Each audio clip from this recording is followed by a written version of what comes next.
अस्सलाम वालेकुम नाज़रीन। ड्रामा मायरी की आने वाली किस्त में दिखाया जाएगा कि एनी की शादी की तारीख तय कर दी जाएगी।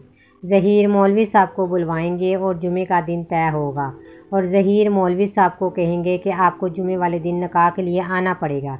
दूसरी तरफ एनी की माँ एनी को कहती है कि पैसे से सारे मसले हल हो जाते हैं और पैसा बहुत बड़ी नेमत होता है, तुम बस फ़ाखिर की मोहब्बत हासिल करने की कोशिश करो। एनी कहती है कि अपने मसले हल करने के लिए आप मुझे कुर्बान कर रहे हैं, आप मेरी कम उम्र में फ़ाखिर से शादी करवा कर ठीक नहीं कर रही।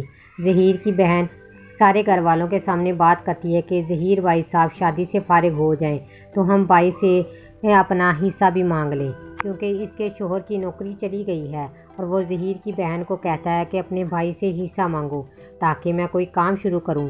ज़हीर की बहन की बात सुनकर सब घर वाले परेशान हो जाते हैं कि ज़हीर की तबीयत तो पहले ही ठीक नहीं है और ज़हीर की बहन और टेंशन दे रही है ज़हीर को। आखिरकार ज़हीर की बीवी भी शादी के लिए मान जाती है और वह फ़ाखिर को कहती है कि एनी अब फ़ाखिर तुम्हारी और हमारी ज़िम्मेदारी है, अब हमने इसका ख्याल रखना है। दूसरी तरफ एनी की माँ एनी को कहती है कि शादी वाले दिन मेरा और अपने बाप का सर झुकने मत देना, वादा करो एनी। एनी कहती है कि करती हूँ वादा, नहीं झुकने दूँगी, कर दूँगी शादी के लिए हाँ।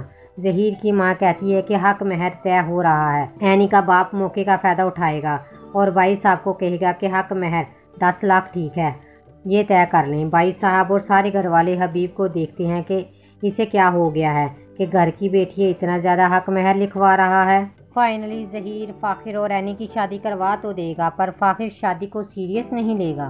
फ़ाखिर इस निकाह जैसे मुक़द्दस रिश्ते को भी अहम नहीं समझेगा, जबकि इस मौके का भरपूर फ़ायदा उठाएगा हमज़ा। वो इन दोनों के दरमियान गलत फहमी पैदा करने की कोशिश करेगा।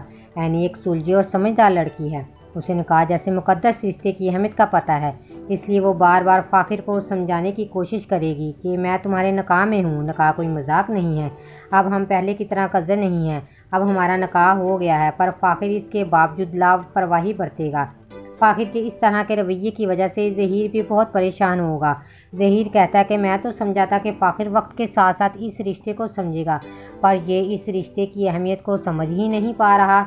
और व्यूवर्स कौन कौन इन दोनों की शादी का वेट कर रहे हैं और शादी के बाद ये दोनों किस तरह अपनी ज़िंदगी गुजारेंगे।